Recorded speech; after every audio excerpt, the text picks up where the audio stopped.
Ciao, buongiorno! Are you ready to cook like an Italian? Hi everyone, I'm Chef Jan, and I am so thrilled that you could join me today because I'm going to make a bistecca Fiorentina. So this is a Tuscan steak, and I'm going to make it even better by adding a lovely porcini rub on it. It just enhances the steak so much.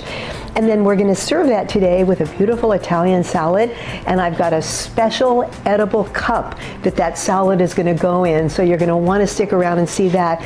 So I want to thank my sponsors. First off, Queen Creek Olive Mill in Queen Creek, Arizona, 12,000 acre olive orchard with thousands of trees and 16 different varieties, and they make lovely products, olive oils, extra virgin olive oils, balsamics, rubs, dips, olives, you name it.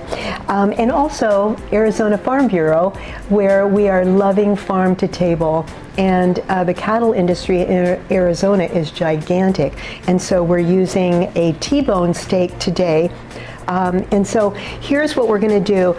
When you're cooking a steak on the skillet, not on a grill outside, and I love cooking a steak in a pan, you want to let it sit out of the refrigerator about 15 minutes before you're going to start cooking, and that will just make it an easy, even cooking prospect for you.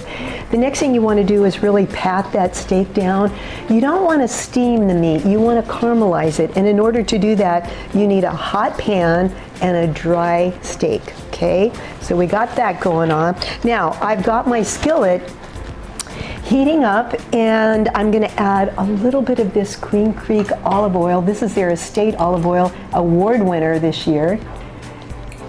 You always want to go with a hot pan and hot oil before you put anything in there. Now, I'm going to liberally season my steak first off with salt and pepper on both sides, and then we're going to do the porcini rub in just a little bit. Okay, so let's get this just like that, and I'm going to do a little bit more salt and pepper on the top. Now we want to cook this medium rare, and so you're going to cook it about, for a steak this size, T-bone steak, you're going to cook it for about 3 or 4 minutes on each side.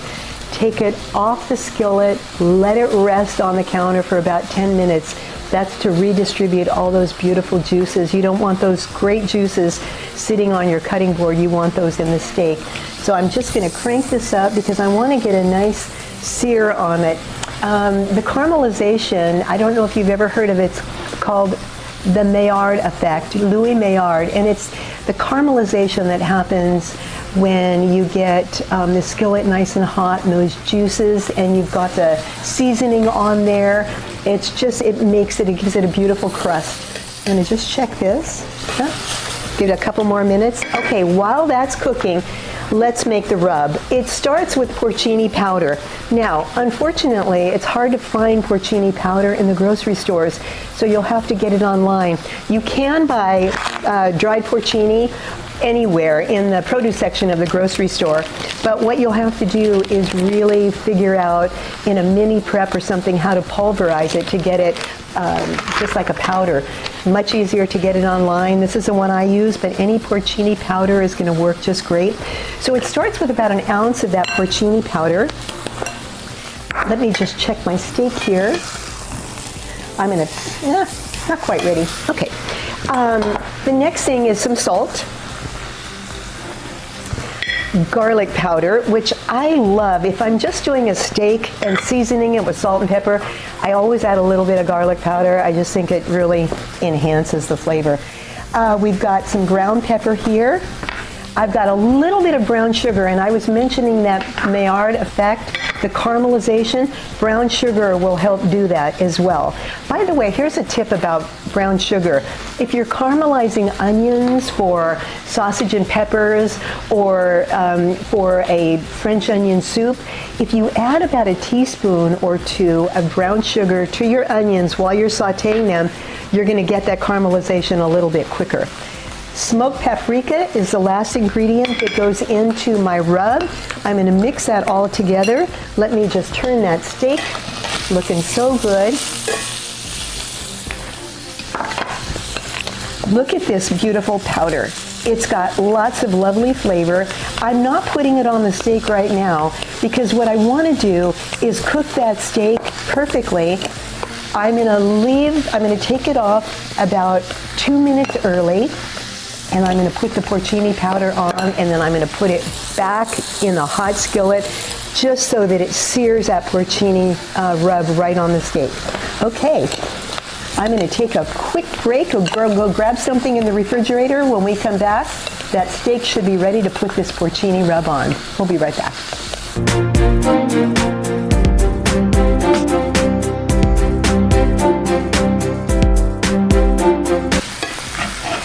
Boy, that steak looks pretty beautiful right there. Look at that. So I took it off the stove about a minute before it's actually done because now I want to put that porcini rub on there. This is one of my favorite gadgets. This is called a flour wand. I use it to dust flour, powdered sugar, but it's really great for porcini powder because what I want to do is just lightly let it rain. So look at this. I'm going to just pour that porcini powder, pack it right on there. I gotta tell you, this just enhances the flavor of steak so much. We'll do it on this side. I've got my skillet still super hot. Oh my goodness, just the smell of the porcini powder. It's just umami, it really, really is. Just gonna put that back on for 1 more minute. Just 1 minute, maybe 30 seconds on each side, just to coat that porcini powder.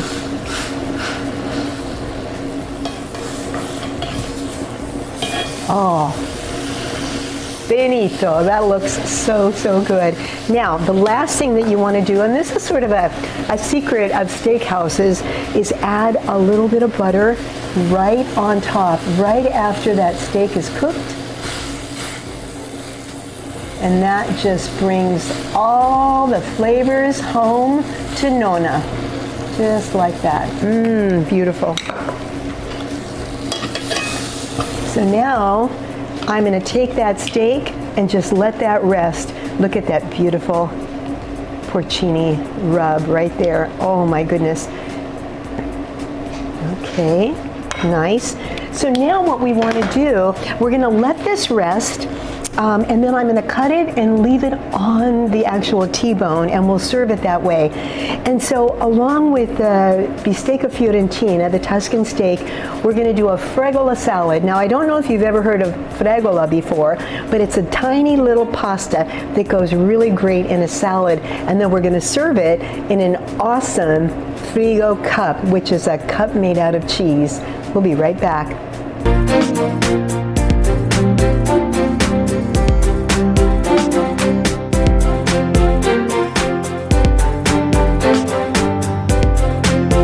My steak is done, and I want you to take a look at it. So I cut it the way the bistecca Fiorentina is often cut. I left it on the bone, and I just cut nice bite-sized slices on both sides, and then when you serve it, they're just going to cut it right along the bone and enjoy a beautiful piece of steak. We're going to serve it today with a Fregola salad. Now, I don't know if you've ever heard of Fregola before. Again, it's one of those items that you might have to find online. It's an Italian it's called tostata fina. It is a pasta that's been toasted, and it's like little tiny beads of goodness that are dried and toasted. And the thing about the Fregola is you have to cook it for quite a while, and this is what it looks like right here. It's bubbled up a little bit, kind of double in size. I didn't cook it too much. I wanted it to be al dente so I could bite into it and taste it. And it's just lovely to look at with all those little toasted Fregola. And then you're going to cool it down before you put it in the salad. So the salad calls for arugula. If you don't love arugula, mix it in with other things at first. You kind of get addicted to arugula after a while. It's really peppery. It's got a bit of a bitter flavor, but once you start developing a taste for arugula, you really, really love it. And it's lovely here. So I've got some arugula I'm going to add some chopped celery, which is also, when I make a salad, I love crunch, I love color, and I love lots of flavor.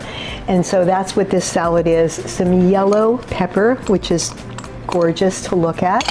I've got some red onion here. This is a lot of red onion, so I'm going to just maybe use 1/4 of it, and I'll tell you why.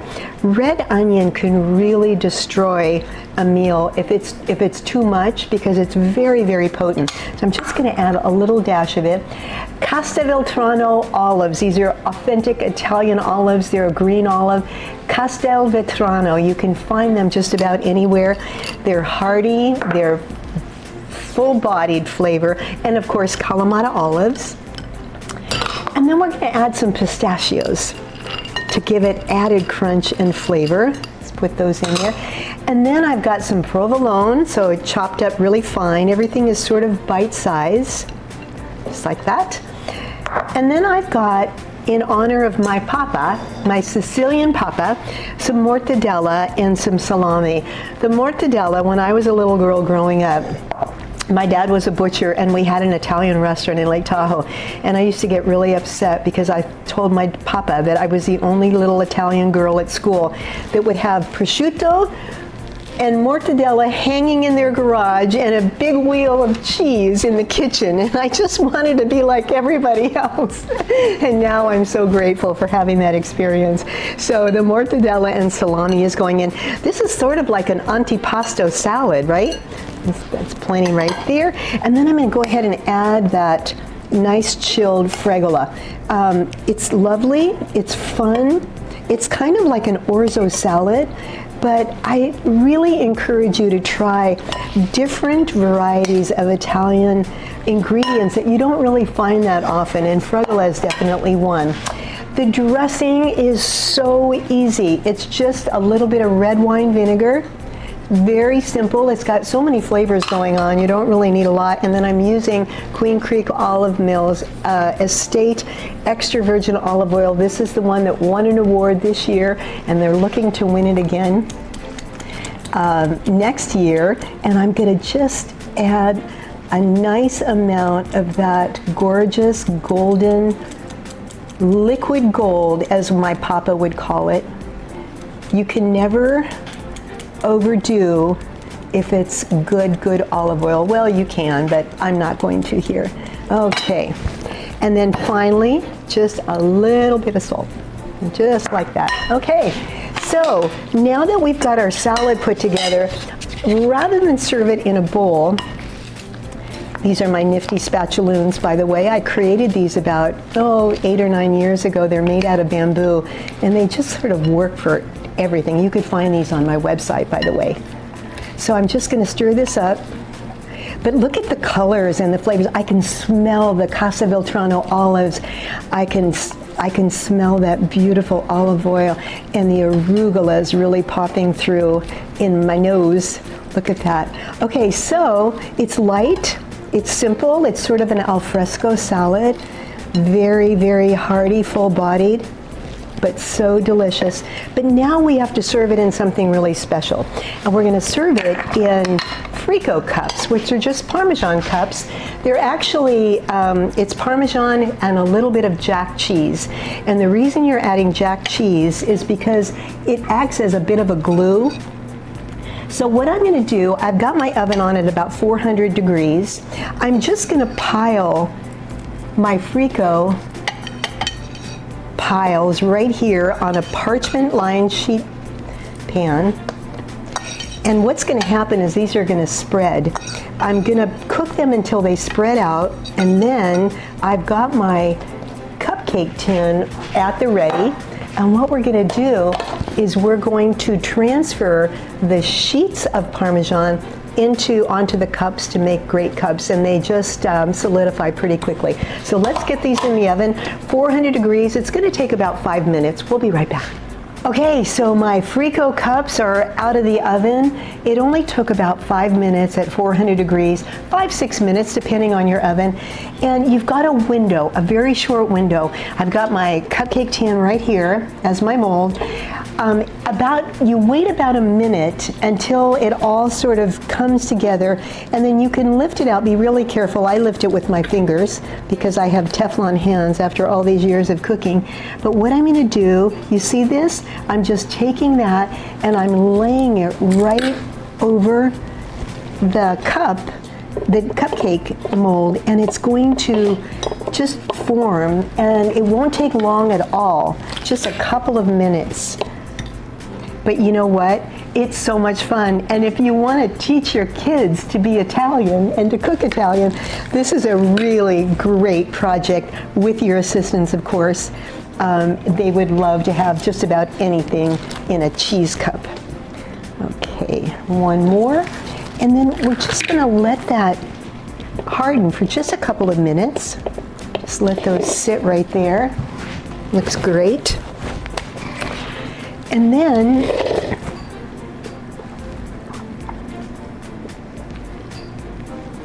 just give it the time it needs, just a couple of minutes, and we're good to go.